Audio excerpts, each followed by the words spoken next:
So everything we know about Socrates because of Plato. He didn't want to write anything because he thought that writing was something external and it made him weak. So he wanted to make sure that he was exercising his brain and everything he thought about.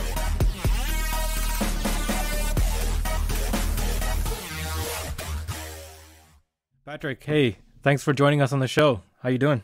Thanks for having me, Robbie. Yeah, Patrick, you work in the crypto space, not in the crypto space, sorry, the blockchain space. You're coming from a former Deloitte background. Your profile really looked really interesting. I think that's why we connected, and I wanted to have you on here. I was profoundly interested in blockchain, just like everybody else in 2017. Went down that rabbit hole and saw great potentialities for that. So I'm really excited to hear more from you, your perspectives, and what's going on new in the technology field. Yeah, no, it's I mean, I love talking about the topic. I love talking about a bit of the origins of how things unfolded for me and also for the industry as a whole, right? And Yeah. you know, I've been um, connected to the blockchain world since probably 6 or 7 years ago. Initially, a bit, uh, um, at the distance and then fully on, right? So, as you mentioned, I was previously part of Deloitte Consulting, and one of my focus was on what they call exponential technologies, right? So, Mm. taking technologies that are new, that are getting some traction in different areas, and that are usually technologies that are really easy for newly created startups to leverage and take advantage of incumbents. At Deloitte, obviously, you're focusing on the big guys, right? Hmm. On how you help the big guys use the tools of the smaller guys. And anyhow, at some point, um, my current partner, we decided to jump into, well, how do we take one of these exponential technologies? How do we actually take the most cumbersome one to adopt, but with the biggest potential? And that was blockchain, right? In the Mm. mind that you're coming in with a technology that was built by hackers and almost for hackers at the time, and you're thinking about how do you take that technology to mainstream, right? And obviously the what we've heard about the cryptocurrencies and so on that has made a big splash, but there's so much more to it that sometimes it's a bit surprising, right? So in the sense that What well, can identity, I jump right? in here? What got you into crypto? Like, what brought you into the technology? So again, focusing DLT blockchain, right? So that what was appealing, it was that the fact that on my previous job, the focus was to help other people conceptualize products and independently of how knew how different the technology was, right? And Mm. a lot of this is not just the technology itself, is how do you get the adoption, and not just from the client perspective, but internally, right? When you're looking at a big company, and the fact that I knew that I was good at doing that, and and that the technology I believe had a lot of potential in many different Mm. ways. Was what kind of was the Venn diagram, right? That draw me to go after this.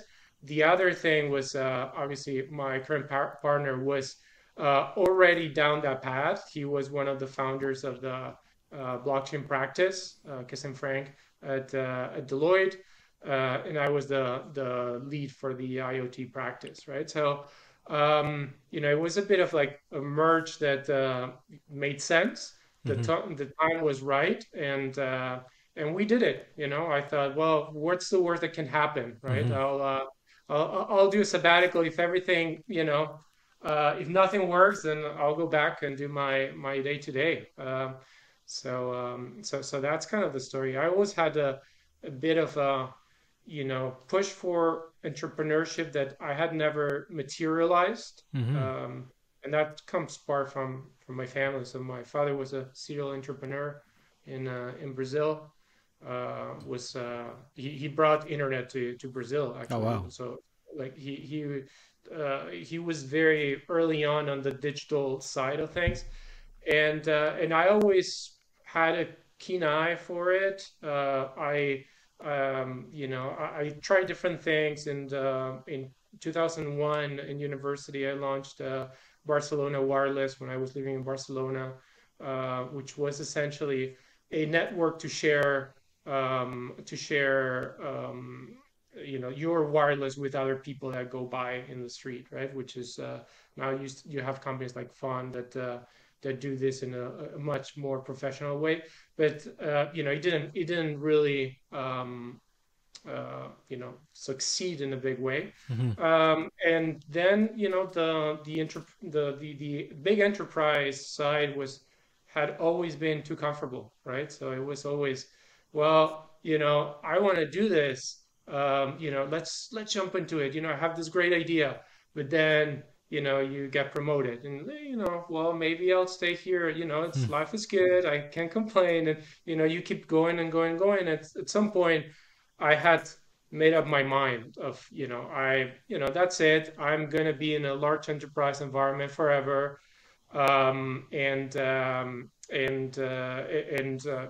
Become partner soon. And that's it. Right. Mm. And then, the next day I had a conversation. We went for beers with my current partner, Kesem, and my firm beliefs changed overnight, Mm. and here I am. That's amazing. Like I'm always fascinated by people who come from like a really large enterprise, and a really deep professional career and have to switch, and take that leap to exit out, because it's quite a mind it's quite a mind frame switch as well, right? Like there you go, working in a large team environment where you're not directly responsible for any one thing, but you're part of a larger organization. You're very siloed out. Your responsibilities are keened out. You're the hierarchy. There's like a procedures for everything, and you take that person out of that environment, and suddenly you're free. And one or two things happen: either you kind of sink or swim, right? You love that environment, you're free, and you kind of expand out of it, or two, you kind of crave structure, and that forces you to build structure around you, right? Yeah, exactly. And I mean, the big difference is that in a big company, you always have an excuse of why things didn't work out, right? Like, I mean, to a certain extent, well, the type it's so large, or we're moving slow, or like in a small company, it's all you. It's all each individual in the company, right? And Mm-hmm. I in at Mavennet we have this concept of that it's very focused on ownership, right? So we want to everyone we hire. Uh, that's the number one thing that we're looking for. It's not skills. It's not I'm able to do this very very well. It's not things you can learn. It's something that I mean you can learn ownership, but it's going to take a lot of time, right? Mindset, changing a mindset, it's a lot harder to do. So for us in the company, I always say that in any larger company, um, you know, your role defines what you do. Mm. For us, is the other way around, right? What you do defines what your role actually is, right? So the ownership is on you to kind of define um, the space of what's feasible, right? You're not putting people in boxes and saying, okay, this is the line that you can't cross. And the reality is that sometimes you're crossing some lines that you shouldn't be crossing, and the mechanism that we have to regulate that is that honest and direct and feedback on the spot, right? Mm. So if you're doing something that it's not up to par in quality and so on, you're going to receive feedback right away, which means that you're going to realize, okay, doesn't mean that I not going to be able to grow in this direction, it means that I need to learn more before I am able to take a step in this direction, right? So it's a bit fluid. It's something that I think it would be probably impossible to do in a very large enterprise, right? Which you can do in a small enterprise. It gives you a ton of flexibility. It gives you a lot of horsepower to do things that, um, you know, whatever comes your way to adapt to opportunities very, very rapidly. But it's something that you can't scale up to, more than I would say 100 people. Then you need to divide in different units and different organizations and so on. Hmm. So let's run back to the technology and what you're working on. So the company is called Mavennet. What is your focus? What are you guys working on?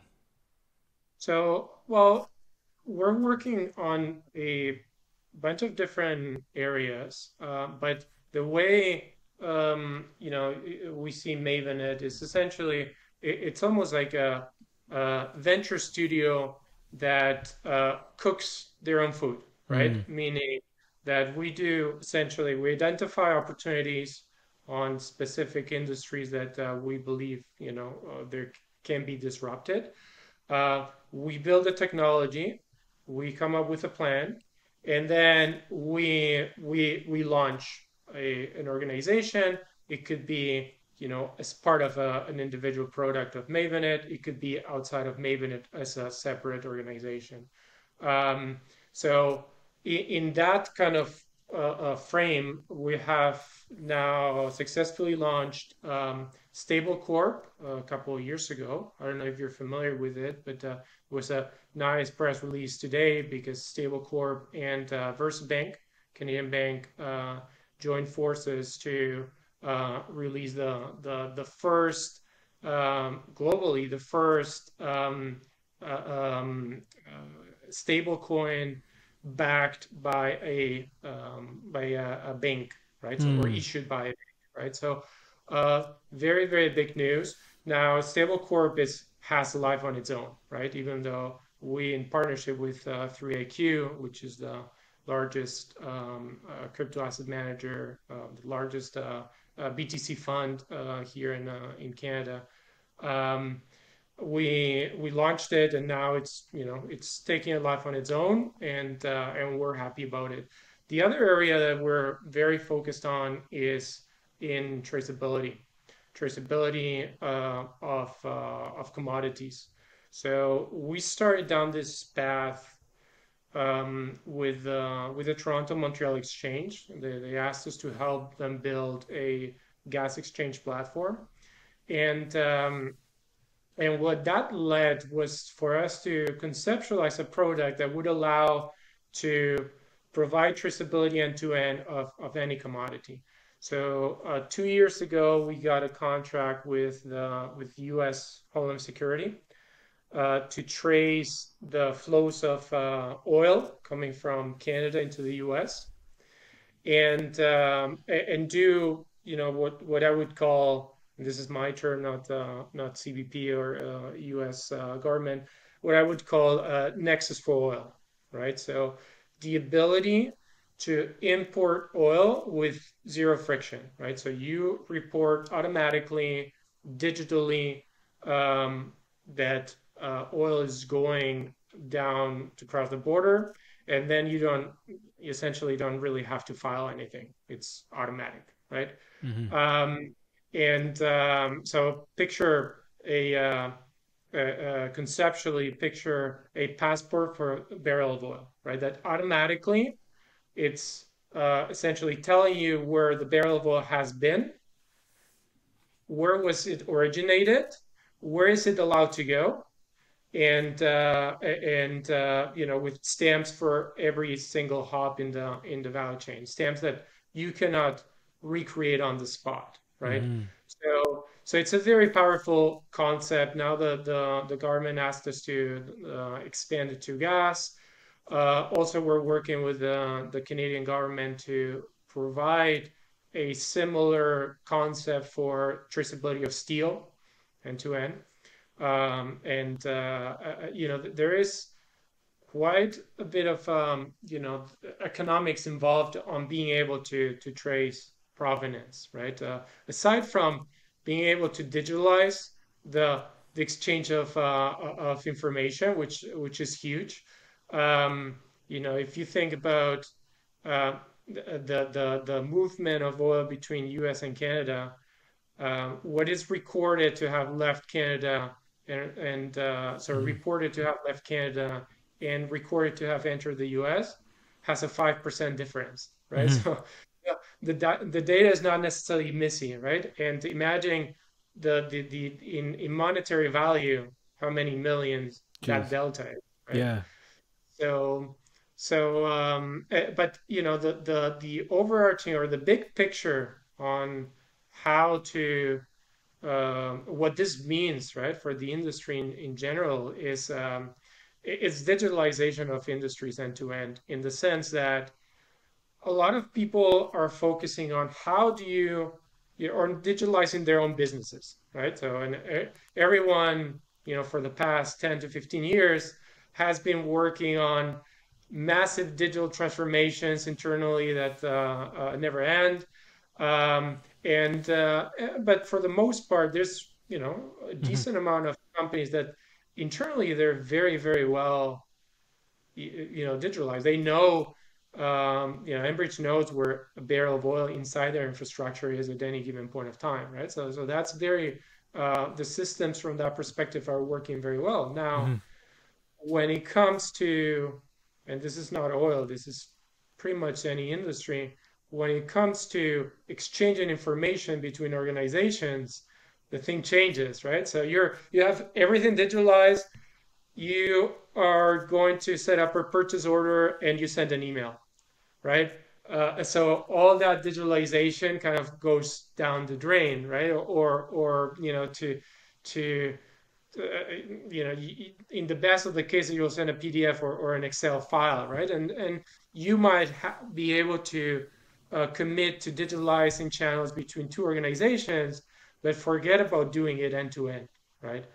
Um, the automotive industry was probably a precedent of doing this kind of what I call bridging the digital islands in the 90s, right? So they create a standard to be able to share information between each other so that independently of what supplier you were using, they were using the same Hmm. data standard, right? Hmm. And that was they went through some pain, but it was the only way to survive, right? And now it's a turn to be able to do this in all industries with a lot more modern technologies, with the technologies that we have today, right? Yep. It's not just about sending the data on XML or JSON file. Now it's about, well, can I trust that data, right? Even if it had changed hands 3 or 4 times, right?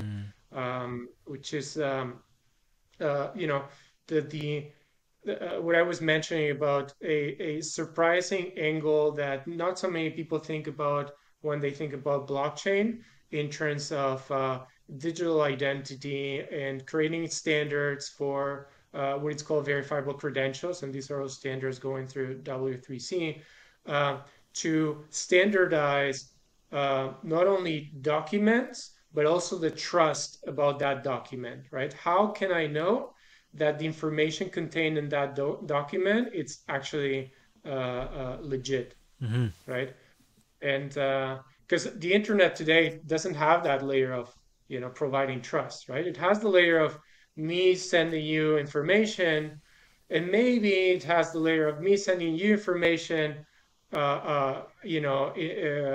encrypted, right? Hmm. But that's kind of like having an armored car, right, and transporting, um, you know, let's say gold, but how can I have certainty that the gold is actually gold, Hmm. right? Hmm. So that's what the layer of trust that blockchain's been spinning out, and W3C is working very, very emphatically on keeping developing is giving us.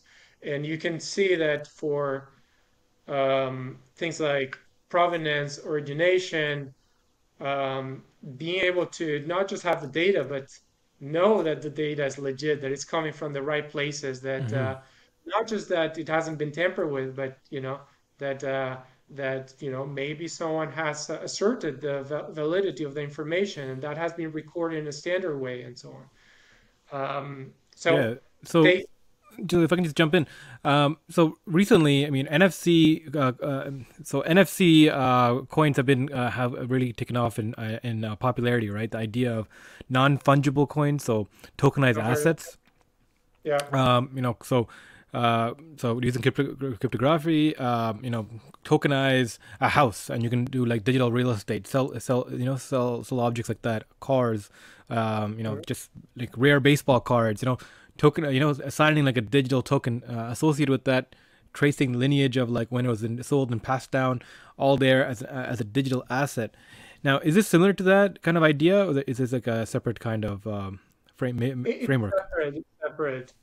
So from to start, the standards are different standards, but the big difference is that um, NFT NFTs are very focused on the the asset itself, but not necessarily on the provenance of the asset or um, you know assertions about an asset, right? Hmm. So when you talk about verifiable credentials, what you're talking about, it could be any credential, it could be any document, legal document, it could be a document related to the fact that I tested, did a dip test on a barrel of oil at a specific point of time.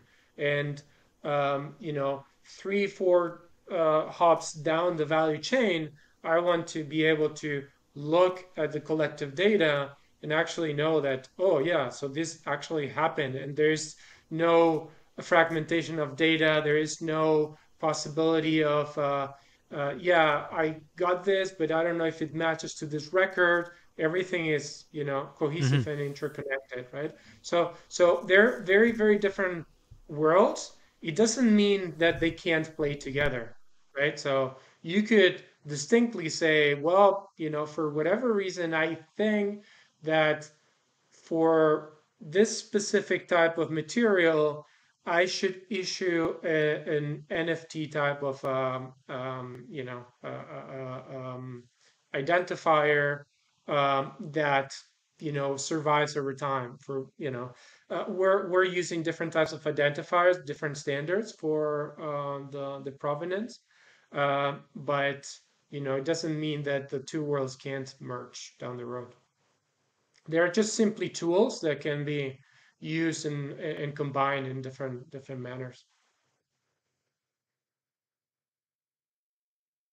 So your audio went out. Oh, sorry about that. Um, yeah, so I was saying, I was tracking through your website, like some of your projects, and what you were talking about before, previously, the oil and gas project, right? Being able to track, the barrels of oil, right? So, how would your technology be different from MSC? Like, you're not tokenizing the actual barrel as an asset? How is that being utilized in that kind of point of view? I mean, just having the token is not enough, right? You need to know where it came from. You need to know that it was tested, that someone asserted that barrel of oil is of a certain grade. There's a bunch of things that you can do, Hmm. right? But at the end of the day, um, what we're trying to build is this standard that allows the industry to communicate, to exchange information about who they are and about the assets that they are exchanging. I mean about the documents that go around it. It could be contracts. It could be milled certificates for on the steel side. It could be Hmm. many things along those that value chain that is very important, that are important for the industry to work, right? And then you're given the flexibility to use the technology according to what they think makes the most sense on that given time. Right. Now, once you have that layer, right, that way of communicating um, in a standardized manner, or cross-border use case is one use case, but there could be many other use cases, right? So you could think about, well, why don't we use the same information for regulatory reporting, right? It's just one click, right? Why don't we use this information for example, automating the contracting process, or to do to do trade finance, right? You're sharing information downstream to one of your customers in return for getting a loan at a lower price, right, at lower cost. um, so um, so there's many things that you can start building, and the idea for us is like we're just focused on getting organizations to be able to talk in a digital way. We're building one use case or two use cases in one or two industries, so quite laser focused. And then after that, the imagination is the limit, right? And it doesn't have to be our imagination. It could be anyone that wants to play in the ecosystem, right? So you can go in and say, you know what, I have a need for this process to be automated. So I'm going to build an application using this standard to build it, to implement it, right? And kind of, the a bit of the analogy is, if you think about the internet way back, right? We had intranets, and people were, communicating inside their organizations. And then we move into internet being able to communicate between organizations using TCP/IP, right? Now, after that came, the amount of applications that started being developed beyond just just websites was mind-boggling, right? So no one would have thought that in the early 90s of a concept like Google Maps, or like Uber, like a bunch of things that are popping up today, just because we have a way of communicating. Now, this layer that we're building is a way of communicating with trust, right? Using the DIDs and the VC standards. Yeah, Sorry, the jumping between very technical and business, perfectly fine. but I enjoyed the conversation, and I mean the trustless layer of crypto is I think one of the most interesting things, right? The idea that we can do trustless transactions, and that was one of the main like touch points that the crypto industry has always relied on, is how do you remove trust from a transaction, right? So the idea yeah, that like if we have multiple people watching, like multiple nodes watching what's going on in interaction through the power of a network, you are securing yourself. The idea be like it's similar to like in the physical world, like the idea of a legal system, right? So if two people do a transaction, you have a legal binding contract, but you don't have a legal system to uphold it, it doesn't really mean anything, right? But if you have the system behind you that if anything does go wrong or whatever comes wrong, that kind of binds you together, it forces you to act in like in good faith. Well, then now you can have like actual transaction. Capitalism can be built on top of that, right? So when you have systems like this, allows for trustless transactions. It allows, like like you said, like a different modality of transactions and transacting and building on top of that. So I like the idea that you're talking about it just being a framework change. Just like the mobile revolution, internet revolution, changed society, right? Well, I'm infinitely curious about how technology changes us, right? I think there's this misconception that technology makes us weak, but technology is always what made humans humans, right? When we invented fire, we lost the ability to consume dead meat. It changed us, right? mm, When we were able, when we were able to get the bow and arrow and able to hunt beyond our means, it changed us as a society, right? Like the feedback mechanisms between technology and our culture is a dynamic. right? And like you said, the mobile revolution, like with like Uber and with Google Maps, like like the infinite leverage that data gives us to the average person, right, democratizes power, right, to a certain sense. And what I'm really interested in is like, what does like the future ideal use case look like with crypto and this kind of security system involved, like trustless systems? What does that entail? Like, how could that be? How would that look like? Ooh, so that's a very open question. So I like your, what you say about how technology changes us, and it is true that, you know, you would be hard pressed to find someone that doesn't want to use something like Google Maps to find their way around today, right? It's just a part of who we are now, Yep. and the weakness side is interesting. I don't know if you're familiar with Socrates, um, who he didn't want to write anything. So everything we know about Socrates is because of Plato. He didn't want to write anything because he thought that writing was something external and it made him weak. So he wanted to make sure that he was exercising his brain, and everything he thought about kept being he kept in his head, right? So that was kind of he. So you always find people that are, a for good or for bad, the exception of adoption. But on the blockchain space, so the use cases are so different, so disparate, and so massive, right? That it's really hard to say, this is one way in which it's going to change us, what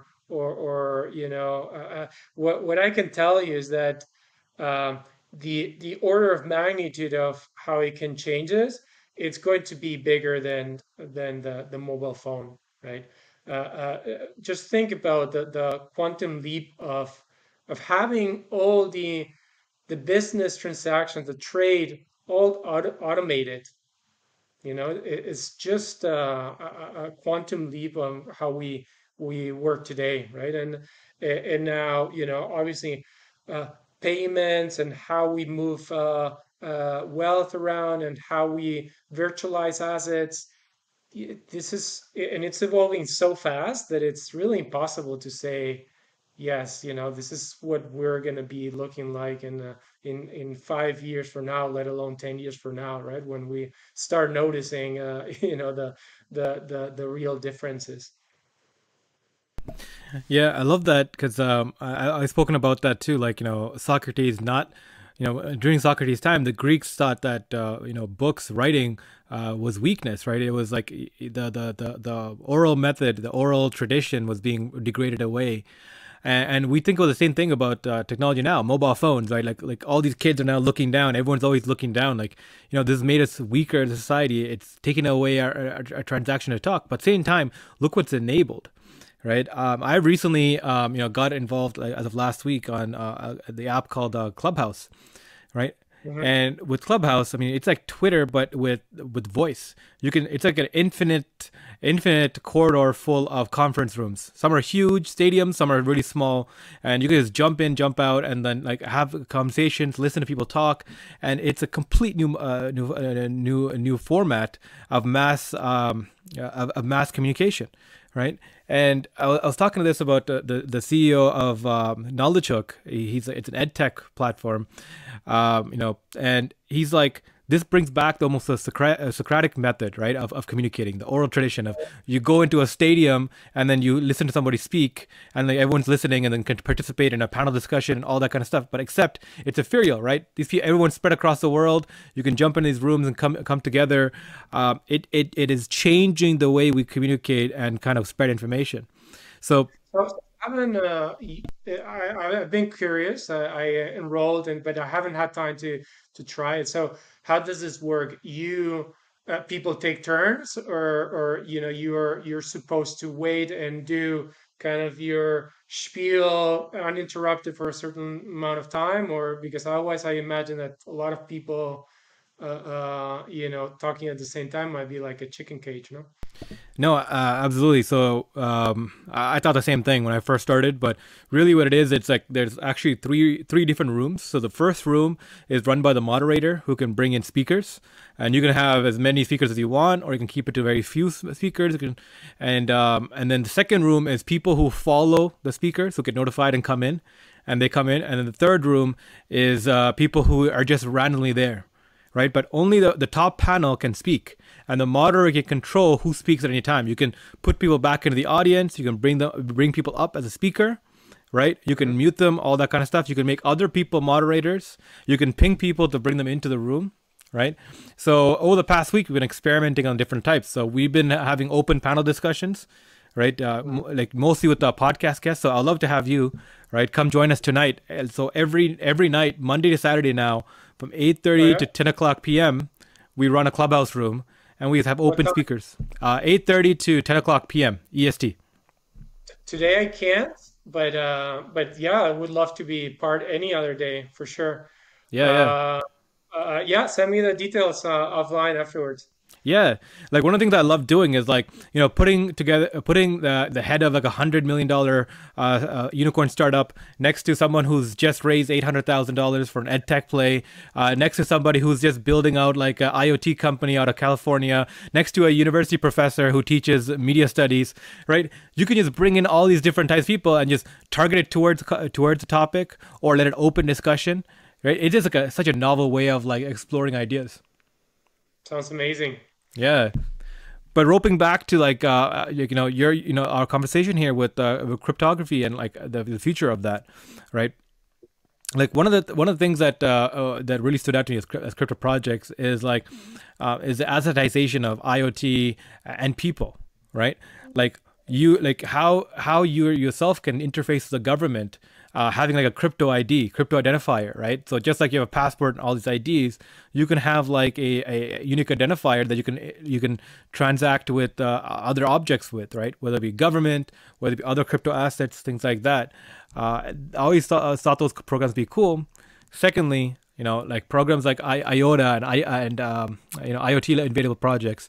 I know you come from an IoT background with Deloitte as well. Like, do you have any ideas there? What's going on in the market? Yeah, so, I mean, you were talking about the features of a system that's trustless, right? And you can do it in a very efficient manner when the ecosystem is closed, meaning, for example, in Bitcoin, it works because any transaction, it's inside the the blockchain itself digitally end to end, right? Now, when you're bringing in information from outside, right? Through oracles or however you conceptualize it, um, then the trust needs to be verified in some way or another, right? So me as an individual, unless I became, bits and bytes, I would not necessarily be able to travel through the blockchain. But this is something that going back to the model of DIDs, decentralized identifiers and verifiable credentials, this is exactly the topic that the U.S. government now is leading. If you can look up the SVIP program, Silicon Valley Innovation Program, which we are a part of, they're looking at how do you digitalize any sort of credentials that people are using today. And if you think about credentials that are government issued in the US, it's not just one passport and a driver's license, and there's maybe 30 different types of passports that you need to standardize Hmm. inside the US passport, right? And let alone the rest of the world, right? And in terms of IDs, like First Nation IDs, there's wide variety. There is obviously each state has their own driver license, so they're looking at using VCs to standardize the way these credentials are generated, the way these credentials are shown, there's also interest on building. You probably have heard about it, a COVID passport, right, to show that you've been vaccinated using these technologies. Um, but it's a bit, the model is a bit different, right, in the sense that you're using the blockchain as an anchor to have an identifier to show that, this identifier represents you or an abstraction of you.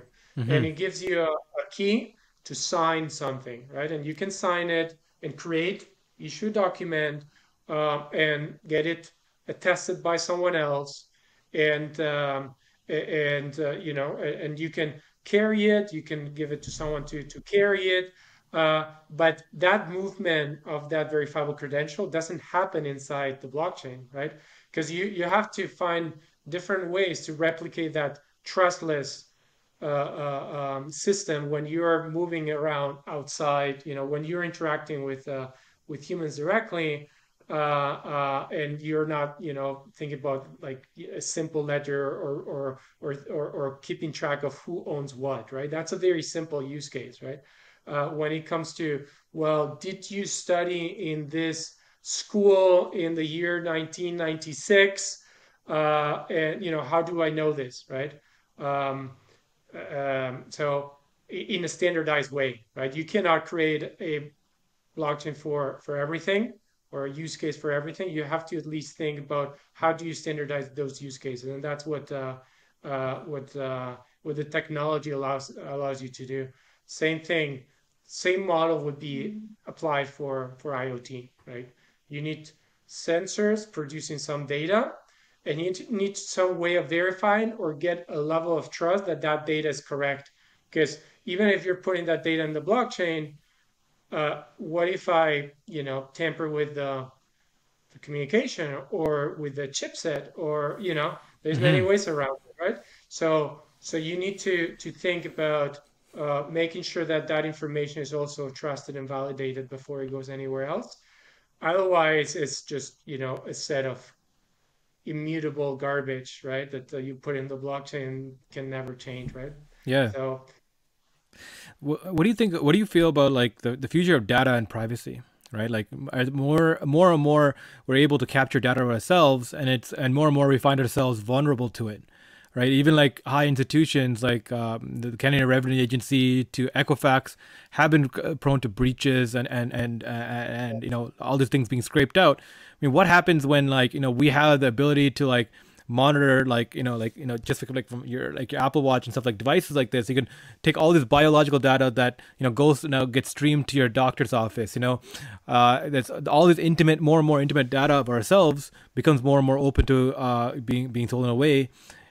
How can we securitize ourselves better, and is does blockchain offer a solution?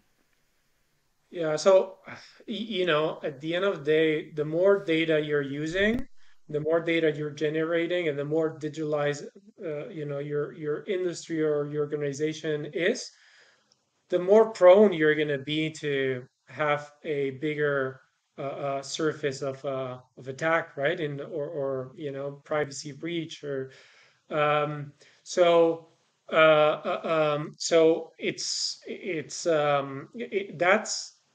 that's not going to necessarily change. It's we're going to have to think about how we protect ourselves more, right? And from the perspective of blockchain, what it allows you to do is to be able to take care and protect your own data, right?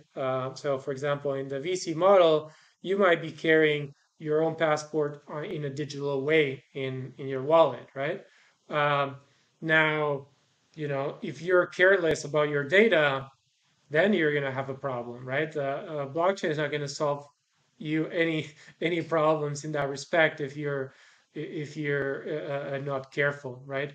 Um, but it's I think we're gonna evolve as a society, right? And there's gonna have to be certain ways of aligning or deciding, hey, this is how we're doing things to protect our data.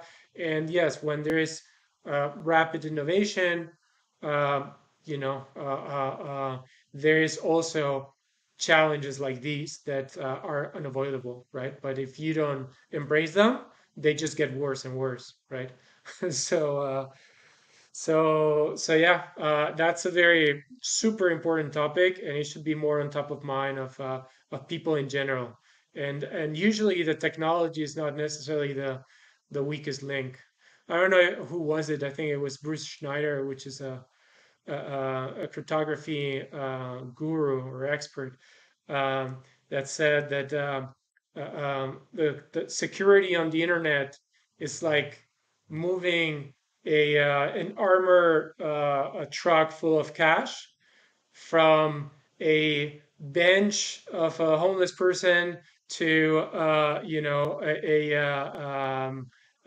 to another park, or I don't know exactly, don't quote me on the words exactly, but essentially the transportation is super secure, and the really the surface of attack ends up being the people themselves, right? The weakest link. So, we need a lot more education. We need a lot more bigger mindset on protecting ourselves, and yeah, we need standards as well, right? I mean, some people complain about standards because they tend to be rigid, but it's important to have that in mind, because it's the only way to make sure that we're protected as a society long term. No, absolutely. I think it's that kind of education and training is going to be so important. What we speak about a lot on this podcast is the idea that Canada should require some kind of like Ministry of Data. Some kind of a government organization that's looking into how data is collected on citizens, how it's stored, where is it going, who's after it, and not necessarily themselves being the ones collecting it, or like centralizing it to be penetrated from one source, but at least like monitor from a higher level, right? Because I think Yeah. we rely too much on the private industry to lead that kind of front on that. Yeah, partially. I mean, I totally agree, right? So if you take the forefront, it's first of all you get to shape the future, right? And you're able to have a bit of an idea of where, in theory, of what the common good is, right? Whereas the industries on specific organization on their own might work, on their favor, right? Um, the challenge sometimes is, how do we make sure that we're building the standards for the future and not for the present, right? Because then what you're doing is hindering or handcuffing innovation at the same time, right? So it's a very thin line, and I don't have all the answers for this. I don't think anyone has. But what needs to happen, there needs to be debate about these kind of topics, right? And if that debate is sparked and triggered in an open way by the government, I think that would be a really good thing, right? And together with the industry and so on. So for sure, but always forward looking, right? Always thinking about what are the standards that are going to be future proof, and it's a hard thing to do. Absolutely. So, I know we got a few minutes with you left. What's next for Mavernet and for you? Are you working on a few more projects? Are you trying to evolve? Are you trying to build something out in house that's going to be revolutionary? Where are you off to? Yeah, we have. I mean, the project that we have ongoing. I mentioned Sable Corp. That you're going to see a lot on the media, and it's kind of starting to run on its own. Um, the on the traceability side for energy, you're going to start seeing a lot of press on NeoFlow, which is our platform for energy as a whole, so oil and gas and electricity. We're also working in Europe as part of we're a technical leads for a European consortium focusing on blockchain interoperability, and we're also focused a lot on the electricity side, the electricity creating renewable energy credits and things like that. We're also starting to be very focused on environmental. right? So Mm. being able to trace the environmental impact of organizations and of products end to end, right? So in the sense that it's not only just I as an organization, I'm self-reporting that this is my footprint in this specific location. Now we're tracking what's happening end to end. And by the way, we're looking at you from the sky uh, to with satellites to check that your CO2 footprint is, uh, you know, what you say it is, right? So it's gonna be coming soon. A lot of these topics. So keep an eye. Man, that sounds really cool. Patrick, thank you so much for coming on and talking more about what you're doing and all these interesting projects. I'd love to have you back here again in like 6 months to a year to get some updates about this project, especially the new one. Yeah. And more than that, join us on Clubhouse, right? Every day, Monday to Saturday. Really appreciate to see you there. And for everyone who listened in, thank you for listening, and thank you, Patrick, for being on. Thanks a lot, Ravi.